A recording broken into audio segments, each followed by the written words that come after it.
This is my honest advice for anyone who wants to be a top 1% sales professional, and it comes from years of personal experience. You see, I used to be the worst on my team. Bottom 10%, taking 20 calls a day just to close maybe one deal if I was lucky. But after sitting in that cycle for 12 months in a row, I decided to build a roadmap to the top 1%. So 2 years later, I ended up closing $945,000 in a single month and making high six figures as a top sales professional. Now, a lot of people will say sales is too saturated, but the reality is it's even easier than ever to make your way to the top 1%. You just need the right game plan. So in this video, I'm gonna give you a clear game plan of how you can get there predictably. Starting with step 1. Finding your elite number. Numbers don't lie, and if you don't know them, they will spell disaster for you. Your elite number is the main KPI target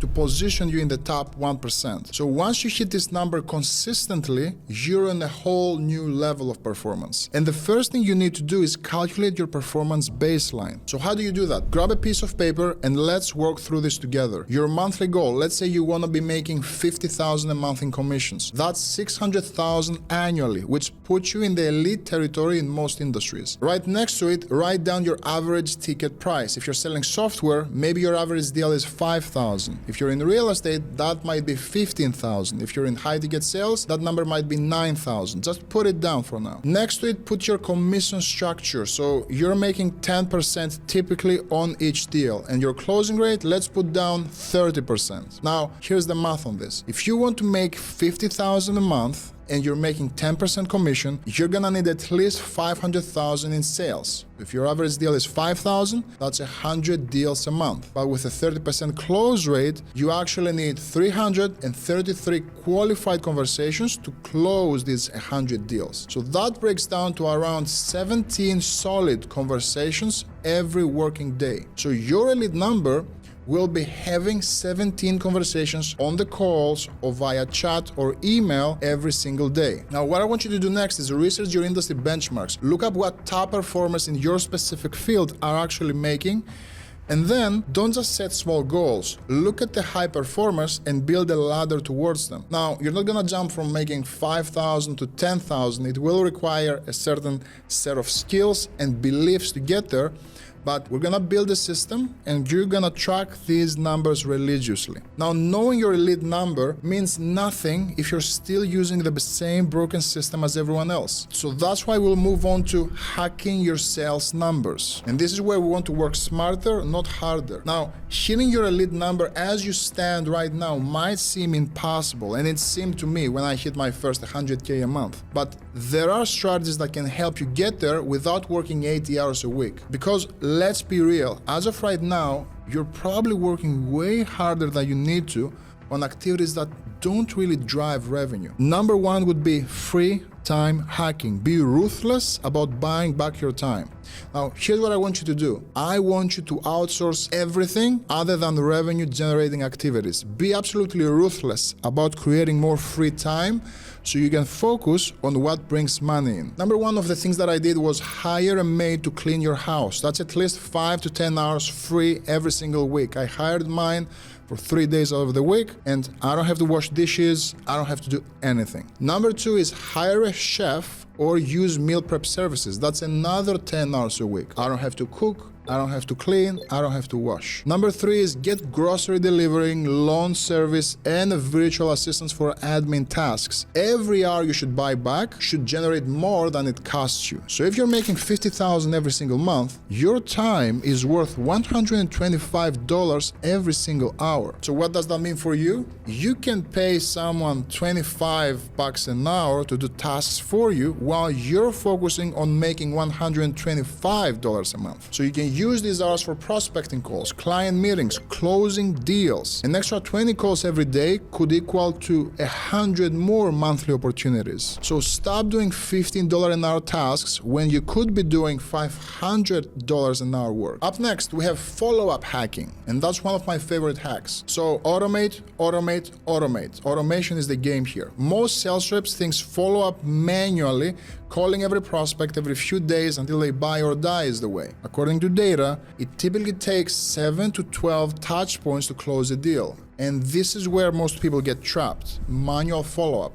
That's the last place you want to be. What I want you to do is set up email sequences that send automatically every 3 days, or even hire VAs to send messages for $5 an hour compared to your $125 an hour rate. There is absolutely zero reason for you to send manually follow-ups in 2025 in the age of AI. Not just because it's the bottom 10% behavior, but because there are so many more opportunities out there. This way, you're sending more follow-ups without any extra energy. Number 3 is qualification hacking, so focusing your energy on the highest probability closes. Look, momentum builds more momentum, so your energy should be focused on the higher probability closes instead of treating every lead the same. I always target my warmest leads first to use the momentum and confidence for the harder calls. So you can use something like band scoring to rate each lead from 1 to 10 based on budget, authority, need, and timeline. And I only spend serious time on prospects rated 7 or higher. Why waste 2 hours on a prospect with no budget when you can close 3 more deals with qualified buyers in the same time? This way, you're the quickest to the warm leads and you just leave some wiggle room for all the rest. Let's move on to hack number 4, commission negotiation hacking. So increase your percentage without selling more. Everything is negotiable. I want you to remember that. One of the easiest ways to make more money is to negotiate a raise. Most reps think their commission rate is set in stone, but the reality is everything is negotiable if you know how to approach it. Now, you need to be able to outperform most of your team members. You need to track your numbers and you need to show them that you're a consistent performer. Once you do that, it's super easy to present a case for a 2 or 3% commission bump. I've negotiated accelerators where after hearing 120% of my quota, my commission jumps up to 15% instead of 10%. I've locked in deals where I used to take 30% or 40% of the sales I'm bringing in because I'm able to do more of the work and take more of the risk. So ask for house accounts or warm inbound leads as part of your package. Like, there are so many ways to negotiate this. All of them should be more revenue created without more hours on your end. Hack number 5, it's upsell hacking. So increase your deal size without finding new prospects. You can literally double your income without finding a single new prospect. I call existing clients with a monthly account review, but really it's an upsell call. During these calls, I'm looking at gaps in their current setup, opportunities that they're missing out on, and if they're still committed to hitting their goals. Then I can bundle services together for 20 or 30% higher as a total package, and you can also offer annual discounts if they commit to a longer period. The biggest advantage here is your trust. Your existing clients already know you deliver results, which makes them much easier to sell to. New prospects will only say yes 15, 25, or 50% of the time. Existing clients, you can get up to 80 to 90% when it comes to upsells. You don't have to prove yourself again. You don't have to sell your credibility. They already believe in what you do. So if you have 20 clients paying $2,000 every month, and you just get 10 of them to upgrade to 3,500 packages, that's an extra 15,000 every single month. You didn't have to add one single customer to make that happen. Now, most reps will try these hacks once and they will ditch them if they don't see immediate results. But the real secret isn't just having a few hacks up in your sleeve. You need to know which ones are actually moving the needle for you. And this is why step number 3 is scaling your best tactics. Double down on what works. Once you've used the hacks from step 2, figure out the ones that are working best and just double down on them. If you don't, you may end up spending half of your time on $10 an hour activities instead of $250 an hour activities. So here's how to avoid that. You're going to start with an ROI analysis, so double down on exactly what's working. Track which step 2 hacks generate the highest dollar per hour return. If your upsell calls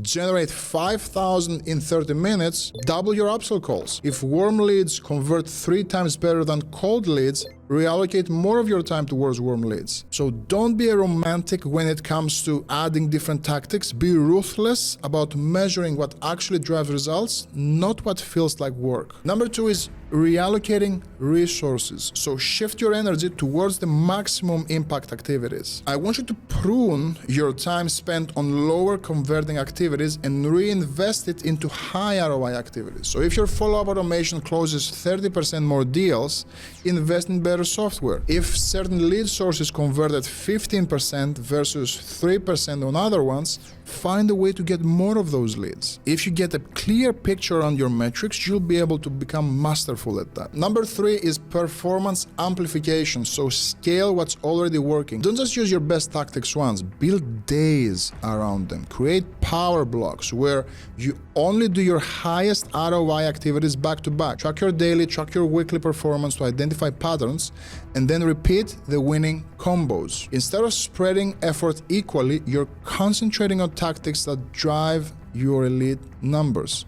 This alone can 2x to 3x your current results with the same time invested. Now, you can focus on the perfect tactics, but if you're using the wrong tactics and the wrong time, you'll still lose to competitors because there's a hidden process that separates the top 1% from everyone else, which brings us to step number 4, becoming the business owner. You are the CEO, and this mindset shift separates the good reps from the elite reps. Average salespeople think they work for a company. Good salespeople think they work with a company to hit their targets. Elite salespeople, they know they're running their own company within the company. Employees focus on inputs and hours worked, while business owners focus on outputs. They invest in systems, tools, people to maximize the ROI. I never hesitate to spend an additional $500 a month on a CRM that will save me 10 hours plus weekly. I track my metrics like revenue per hour, cost per lead, lifetime customer value, and most importantly, I always look to reinvest